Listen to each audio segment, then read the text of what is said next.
Qual seria a taxa de câmbio ideal? Não temos resposta para isso. Não temos respostas consensuais. Alguns vão achar que é 6, 7, 5, outros vão achar que é 4, 3,50 talvez. Uma coisa que é consensual é que o dólar muito alto ou muito baixo, ele traz problemas. Então isso a gente tem que evitar. E vamos tentar entender então que problemas são esses, que os extremos nos causam. Vamos começar pelo dólar alto. R$9, por exemplo. Um dólar muito elevado, nós estamos hoje a 5,30. E estivemos, em 2011, como eu já mencionei, inclusive, a 1,60. R$9 é um valor alto para o dólar, patamar atual. Que implicações que ele traz? Traz muitas implicações. Tem implicações que são pouco relevantes para a nação. A classe média vai ter dificuldade de ir para o exterior. O brasileiro gosta muito de ir para o sul dos Estados Unidos, vai ter dificuldade de ir para a Disney. Ou o pessoal mais intelectualizado que gosta de ir para a Europa, vai ter dificuldade de ir para a Europa. Esse é um lado. E na hora de comprar um iPhone, um carro importado, também vai ser muito mais caro, obviamente. Mas isso vai afetar setores restritos e, como são usualmente privilegiados, não é um problema de nação. Mas há problemas de nação.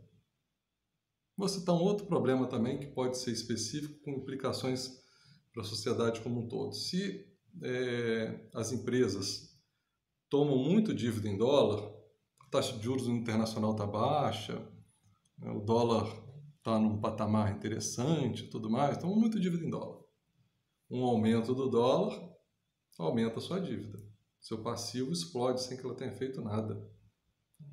Mas vamos pensar, e por que isso é mais importante do que classe média e posterior, se é uma empresa específica? Bom, uma empresa com uma dificuldade financeira forte, ela pode entrar num processo de declínio e ter que mandar mão de obra embora. Pode até vir a fechar. Então, é menos oportunidade de emprego, é menos criação de impostos. No caso, arrecadação de impostos, sendo mais preciso. Mas pensando na nação como um todo, por que uma pessoa que tem uma vida simples, pacata, não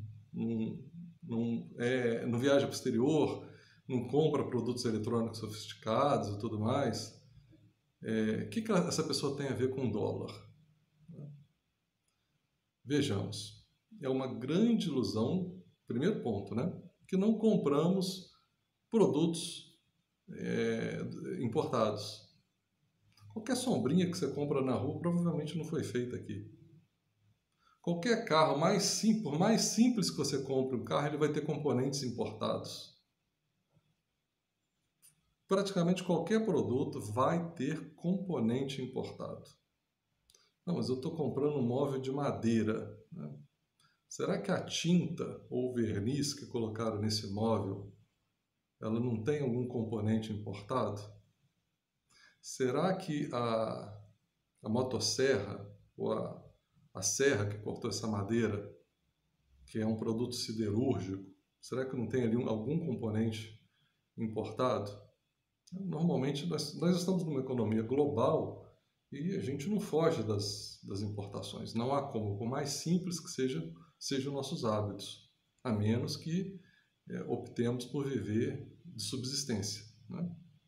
Mas mais importante que os importados, mesmo produtos aqui produzidos têm impacto do dólar, são as commodities, matérias-primas comercializadas internacionalmente em grandes volumes, que são cotadas em dólar. Essas são as commodities e nós somos grandes produtores de commodities. Carnes, soja, milho, vamos para os minerais, cobre, ouro, zinco, alumínio, o aço, minério de ferro, somos os maiores produtores mundiais. Vejam bem, nós produzimos, mas são produtos cotados em dólar. Quando o dólar sobe, há uma majoração no preço desses produtos. E, por consequência, né, como eles são basicamente matérias-primas, haverá um aumento no custo das empresas. E essas empresas, tendo um aumento de custos, elas tendem a repassar isso para o preço final, para o consumidor. E se isso ocorre no país como um todo, né, não é uma matéria-prima só que está ficando caro, o aumento do dólar aumenta o preço de todas as matérias-primas.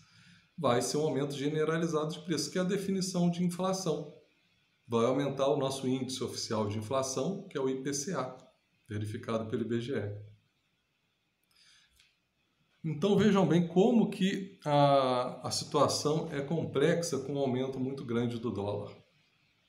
Se eu tenho dólar a 4 e ele migra para 8, suponha que a saca de trigo seja $100. Ela antes custava R$400, depois ela vai custar R$800. Eu uso pouca farinha de trigo. Você come pão, come biscoito, come bolo, come macarrão. Não tem jeito, né? A gente não escapa do dólar.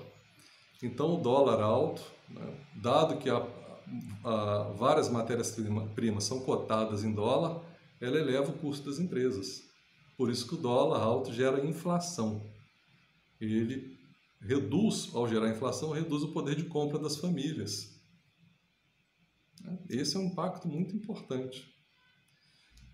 E vejam bem, né, essa inflação gerada pelo dólar, ela pode ser transitória. O dólar deu um sobressalto, depois se ajustou, mas às vezes o dólar se desloca de patamar. Então depois não há a queda do dólar aliviando o preço das matérias-primas no momento seguinte. Esse é o grande inconveniente do dólar alto. Ele impacta, né, negativamente a inflação. E nós temos uma medida, o quanto que uma variação do dólar impacta a inflação.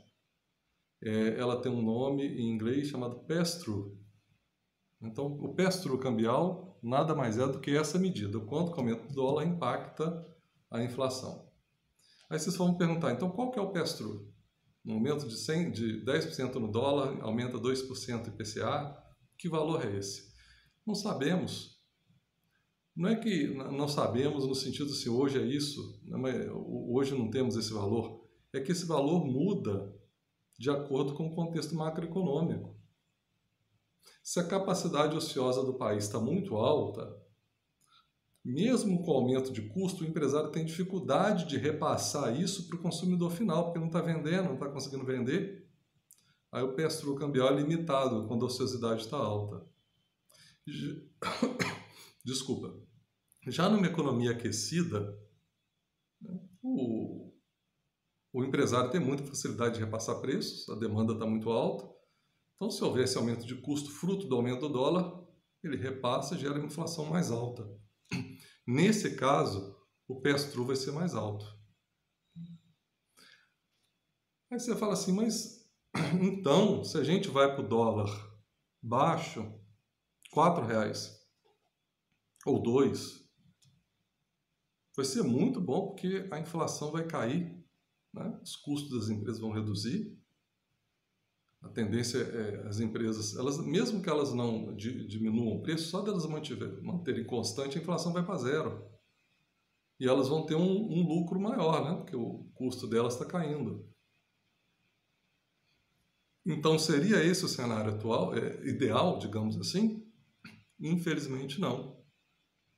Porque o dólar, quando está muito baixo, ele faz com que os produtos importados fiquem muito baratos.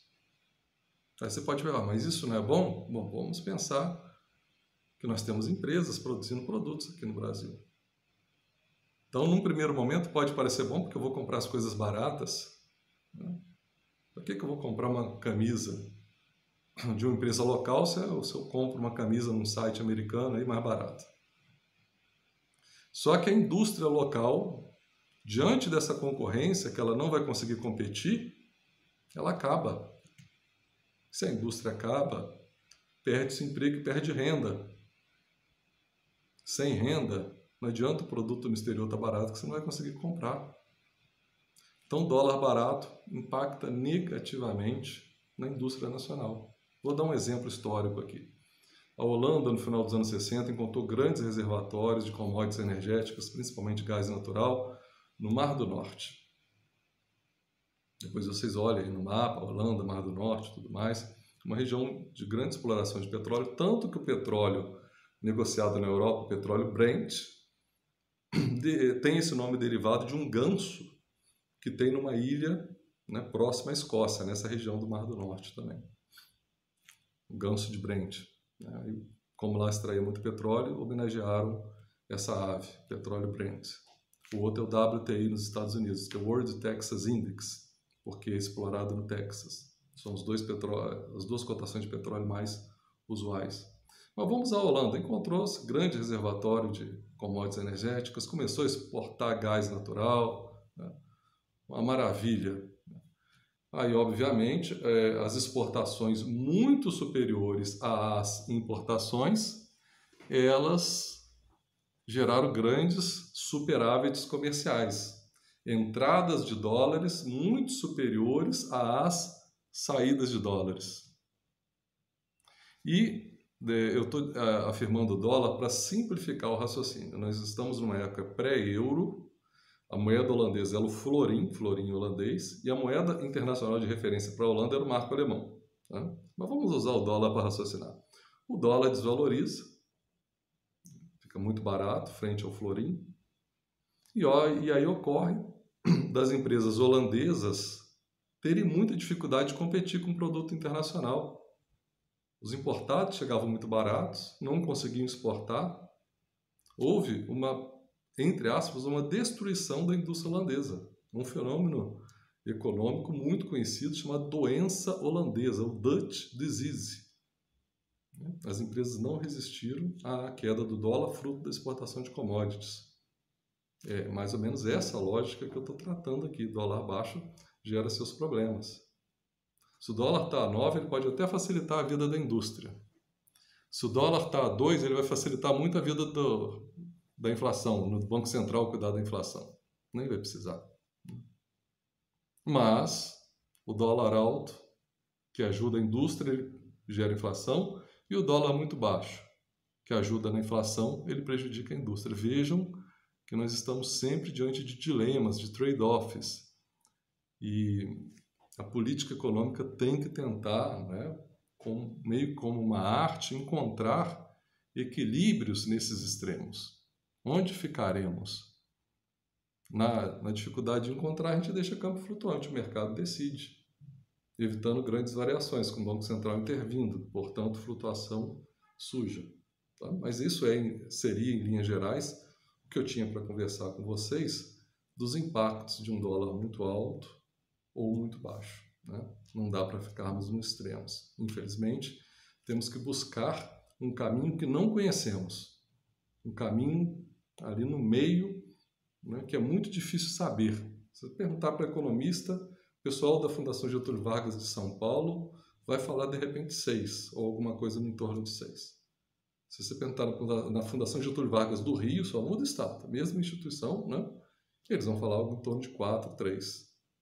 Eles têm visões distintas, a gente não sabe, não temos como saber isso. Deixamos o mercado decidir na falta de um critério melhor. Né? Mas a China, por exemplo, ela opta por operar com câmbio desvalorizado, desde 94, que ela desvalorizou muito o yuan frente ao dólar. E isso é uma das razões, não a única, para o sucesso da competitividade chinesa. Ela é uma economia muito competitiva, dentre outras razões, por ter uma moeda desvalorizada.